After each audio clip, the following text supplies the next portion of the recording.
I had a one-night stand with his high school bully, and when I came home, it was emptied and he was gone. Have you ever had an unexpected encounter that changed your life in an instant? Well, I didn't know that my actions would actually lead to me being single. Only if I knew that he was my boyfriend's high school bully and my boyfriend hasn't healed from it. I would have tried to avoid it. I wouldn't have had a one-night stand with him. But I don't even know why I had done what I did while knowing very well that I had a boyfriend who loved me very much. But guess what I did? I took that for a ride, and now that it's gone, I am left to pick up the pieces of my stupidity. It all started when I had a chance encounter with someone from my partner's past, his high school bully. Little did I know that this unexpected meeting would lead to a series of shocking events. Sure, he once shared his high school experiences with me before, but he never told me much about his bully. The only thing he had told me was that he would never forgive him, and if he had a chance, he would avenge himself because of the damage he had done to him.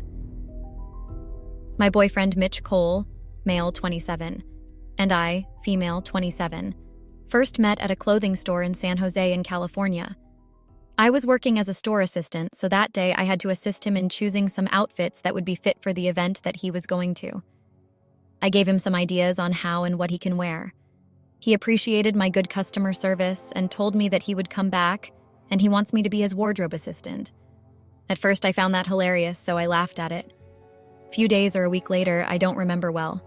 He came back to the store and asked for me, but unfortunately I was not at work. I was attending some home emergency. I was told by the girl that I was working with that there was a Mitch guy who wanted to see me. I was surprised by that. I didn't think the guy would actually come back. I mean, he told me that he wanted me to be his wardrobe assistant, but I didn't think he was serious. When I was back at work, I think 4 or 5 days passed and the guy came back. He told me that he had come by the previous week to look for me, but I wasn't there. He then asked for my number and told me that he wanted to call me before he came to the shop to check if I would be available, or if I would not be at work. Mitch was a charmer, a very handsome guy with cute dimples and hazel small eyes. I won't even mention his body structure, it was everything. He is fit, a bit buff. He was just everything that most girls call a dream guy. I gave him my numbers. I mean, who would deny a guy who looked like Trevor Noah, the comedian, her numbers? Since then, we started communicating through cell phones. My colleague asked me if I was dating the Mitch guy. That time I wished I was dating him. I wished we started dating the first time we saw each other. Whenever I would see him, or be next to him, or even communicate with him through social media, I would get goosebumps, you know. I would use some type of way, a way that only myself knew. I think I was in love with the guy at first glance. Was I a gone girl already? We had been into a few dates, and to say I was on top of the world would be an understatement. I was floating in clouds, my heart was beating out of a ribcage. 2 weeks later, we started dating. And I must say it was a bliss, up until it wasn't. Mitch and I shared a lot of love, happiness, and dreams. We would talk about our future goals and dreams and try to make them come true. One thing I loved about Mitch was that he didn't know when to quit.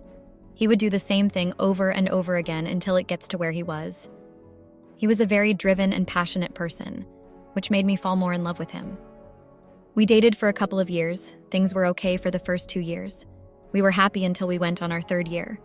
Things started to change, Mitch started to change. I didn't know what was going on and what had made him change on me like that. He somehow got distanced, he was always at work. When I addressed the issue, he would tell me that his job is demanding. That was the reason why he was never home most of the time. Well, I had moved in with him in our 1st year of dating. I mean, our love was still in the air and I was so smitten by him. I didn't want to be away from him for too long. He was like my pain block medication, you know. The kind of love that we shared was the kind of love that we only see in movies. He was too perfect to be true. And yes, I had become his wardrobe assistant. He would always ask me to take out things he would wear when he was going out with the boys or when we were going out. Our relationship meant everything to me. I don't know if it meant something to him, but all I know is that I genuinely loved Mitch, and for just one simple mistake, he decided to just pack and leave me. I didn't know that the person I had cheated with was actually his high school bully. Mitch has lots of skeletons that he still needs to deal with. One red flag about him was that he was so secretive and full of grudges. If you do him wrong, it takes time for him to move on from that thing, and it depends on what you did.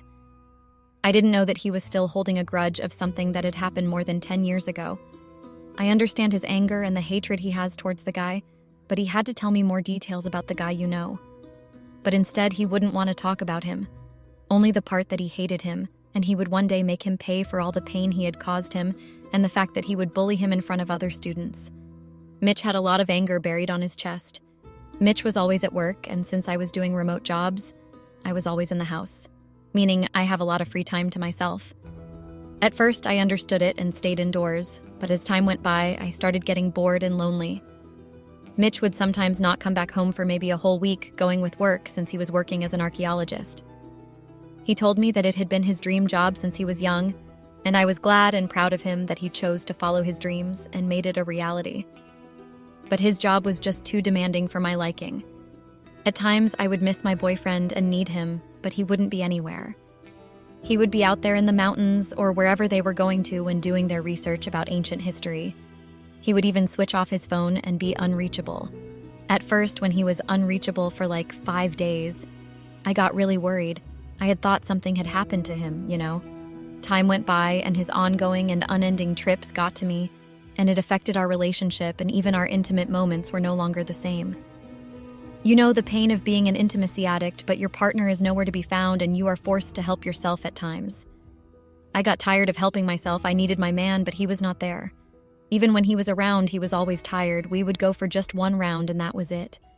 He was sexually making me hungry and I didn't want to go and seek it outside our relationship. But I missed the intimacy, the touches, kissing and all that.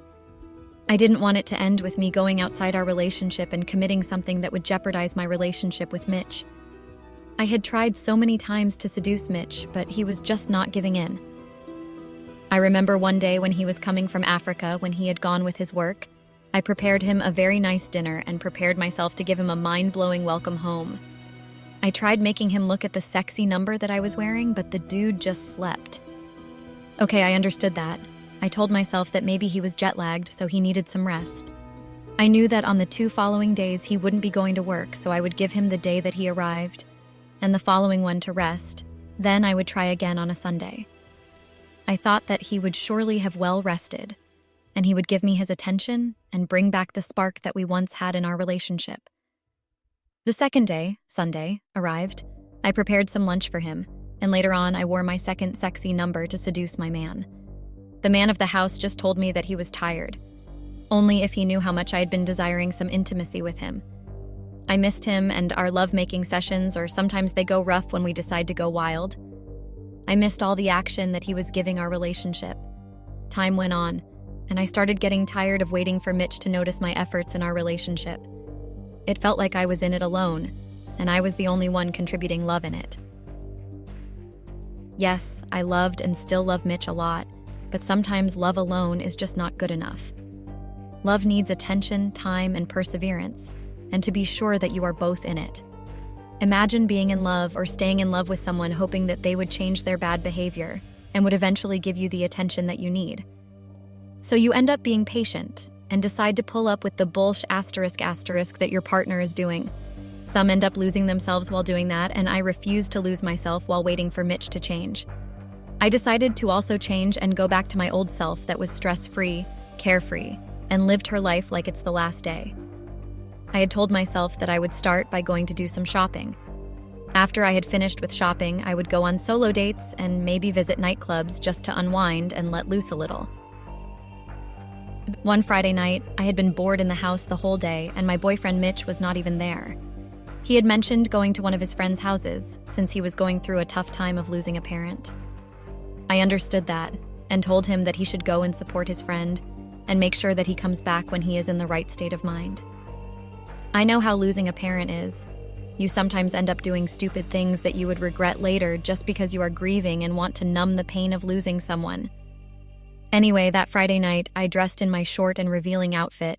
I was going to a party and dancing, so I needed something that would make me feel free. When I got into the club, I decided to stay by the bar so I would be able to order anything that I wanted. The music that was playing was so good and relaxing.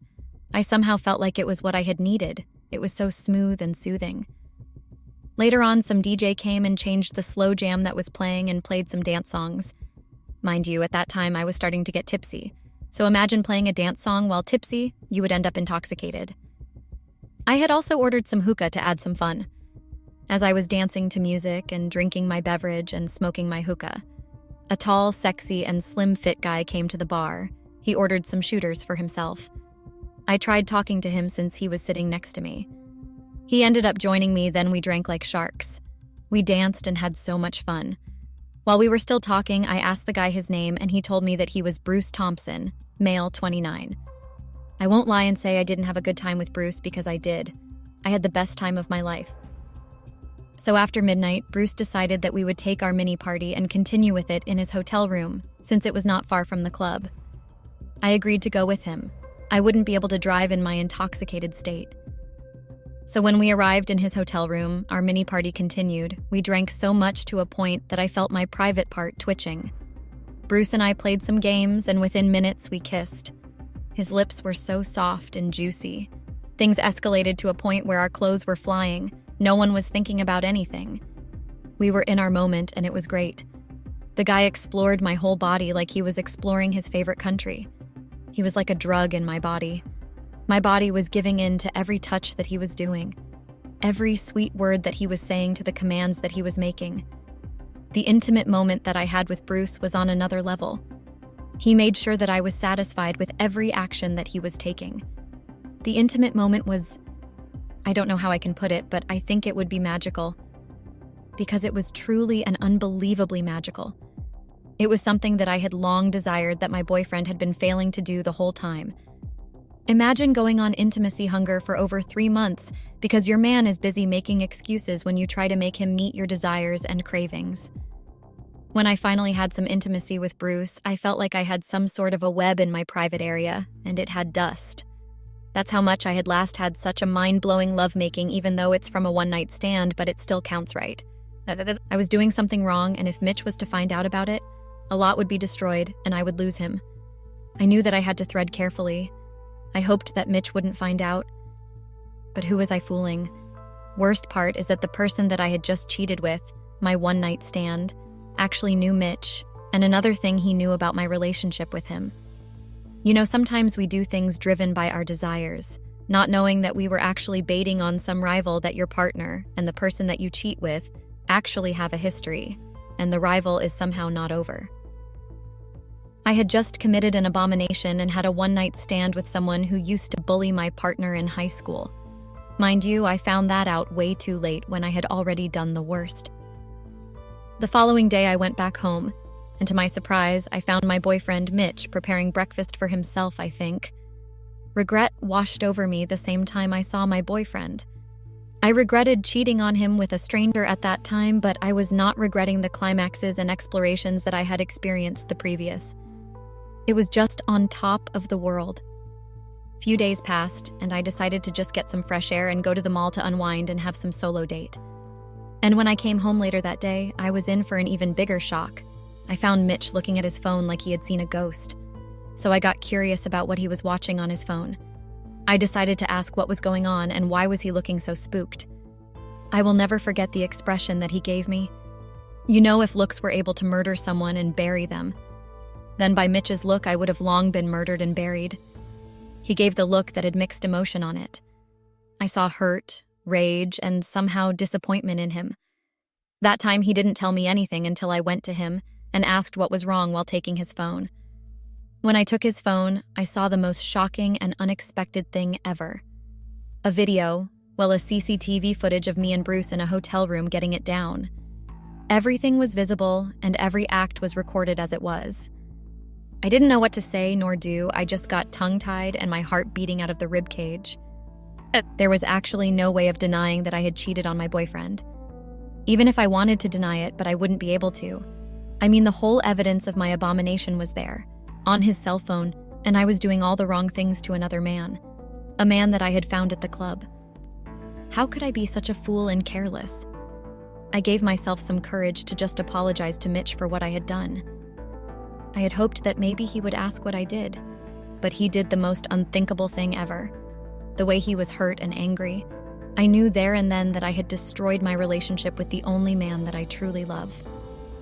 I begged and knelt on my knees trying to apologize to him, but he just looked at me like I was pouring petroleum in an already blazing fire. As I was still on my knees like that, crying and begging and telling him how much I had never meant to hurt him and how much I loved him. Without any warning, I felt my cheek getting hot. As I was still confused about that action, he did it again. It was so unbelievable, like I was in great shock. I couldn't believe that Mitch had actually slapped me, not once, but twice. I asked why he was slapping me. He started calling me names and told me how cheap I was. He was so enraged to a point that he called me a body seller and asked how I could sleep with someone I don't even know. I didn't know how I would answer his bombarding questions, so I just kept quiet. He furthered by asking if I knew the person that I had slept with, made love with. My mind got so confused, and I wanted to know who I had slept with. He told me that he would never trust me again, and if it was in other cases, I would have let him get killed by his enemies. He asked how I could cheat with his high school bully and if I knew the damage and satisfaction that I had caused just by sleeping with his enemy. I told that I didn't know and I was sorry. He then got really angry and told me that he cannot be under the same roof as me because I have shown that I was untrustworthy. And he didn't know what I would do to him while he was sleeping if I knew how to open my legs for his sworn enemy. I was so heartbroken and shuddered by each and every word that he was uttering to me. Sure, I had done him wrong in the worst way possible, but how could he say such hurtful things to me? I don't even want to mention the part where he called me a body seller and told me that I would murder him someday because I was untrustworthy. Well, those words hit deep, and I don't even think that I would ever move on from them. They tore my heart into small, unfixable pieces. Later on that day, after he had said a lot of hurtful and harsh words, he told me that he wanted nothing to do with me, and I should go back and enjoy Bruce's D****** because I am no longer his girlfriend. That was the last straw, I begged him while kicking and crying. I didn't want him to leave me. I was regretting everything that I had done, and I couldn't believe that Bruce would actually send Mitch such a video, then post it on TikTok. Imagine going viral for the bad and nasty thing. My reputation and self-dignity was shuttered. Mitch left the house and went wherever that he went to. I was so heartbroken, I would cry myself to sleep every day. I lost appetite and even the energy to go on. I felt like my whole world had crushed on me. The only thing that had kept me going and made me able to sleep was a bottle of whiskey and vodka. I didn't want any wine or whatever that wasn't strong. I wanted no one to come and try to see me or feel pity for me. The way I was so depressed and hurt, one would swear I had lost my mind. I stayed indoors and never opened for anyone that was knocking. I was grieving my relationship and it was painful. Up until a few weeks later, I decided to stop feeling sorry for myself. I had thought I had moved on and forgave everyone, but I was fooling myself. So I tried going to the mall to get some air, but as I was still at the mall, I fainted and woke up in the hospital. The doctor told me that I was dehydrated and depressed and referred me to the therapist. My mother was so worried and disappointed in me, and I didn't blame her. So I started therapy, which I am still attending even today.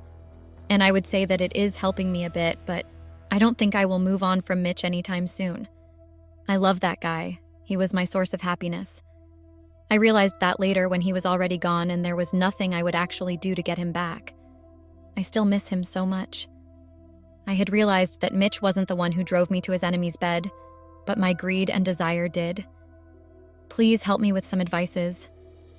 I do want to move on from everything, but it's hard, and I didn't think I'll be able to at this moment. What should I do?